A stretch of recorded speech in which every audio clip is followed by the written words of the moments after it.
410 AD. The night in Rome begins quietly.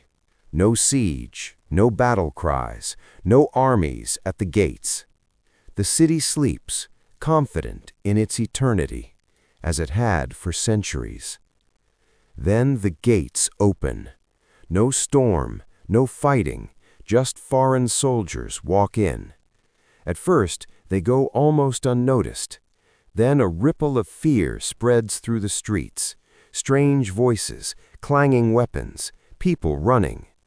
And suddenly the city wakes to a word it hadn't heard as a threat in centuries. Goths. Panic sets in.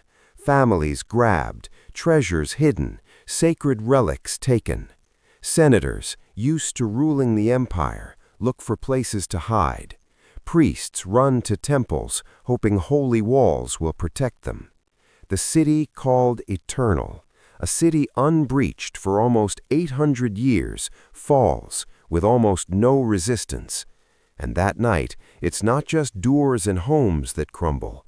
Faith in Rome's invincibility crumbles too. Today, we'll explore why the eternal city was defenseless, what happened inside during the 3 days of looting, and why historians call this moment the psychological end of the ancient world. The empire looked huge and still struck fear into its neighbors, but inside, decay had long taken hold. Legions were weak, discipline failing, and the best troops were stretched thin across Britain, Gaul, and the Rhine. Rome itself, symbol of power, had almost no real defense. Political infighting ate the state from within. Plots, assassinations, and fear of strong generals removed capable leaders before enemies could. After General Stilicho was executed, the empire lost its last real stabilizing force. And at this moment, a leader approached Italy who had seen Rome's weakness firsthand, Alaric I. He knew the city was no longer what it had been. Alaric wasn't just a barbarian warlord out for loot. He grew up in a world where Rome was the center of civilization and wanted a place for his people inside that system. He needed land, payments, official recognition, not the empire's destruction. The Visigoths had served Rome, fought in its armies, and considered themselves part of the Roman world. But for years they were underpaid, agreements broken, and used as pawns in politics. Resentment and distrust built. Alaric tried to negotiate peacefully multiple times. He besieged the city, withdrew, then returned, hoping for concessions. When talks failed again, he realized the only language Rome understood now was force. August 410.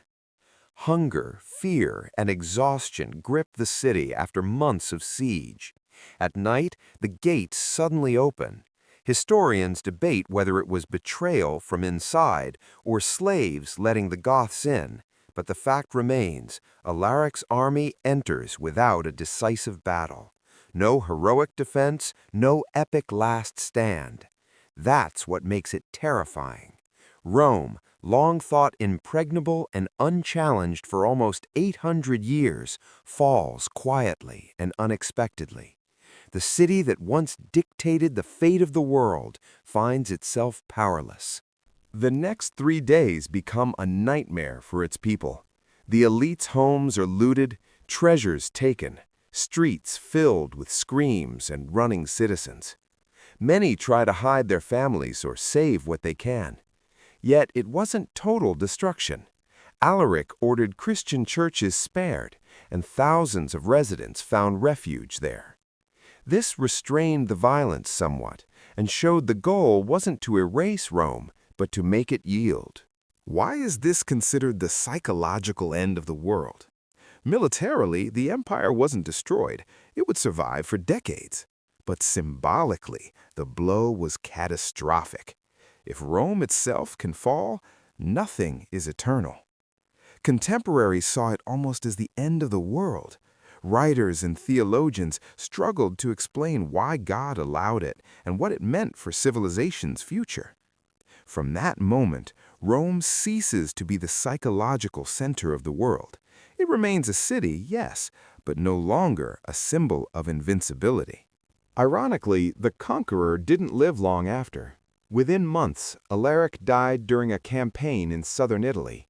His death made the sack of Rome even more legendary, as if he fulfilled his historical mission and vanished.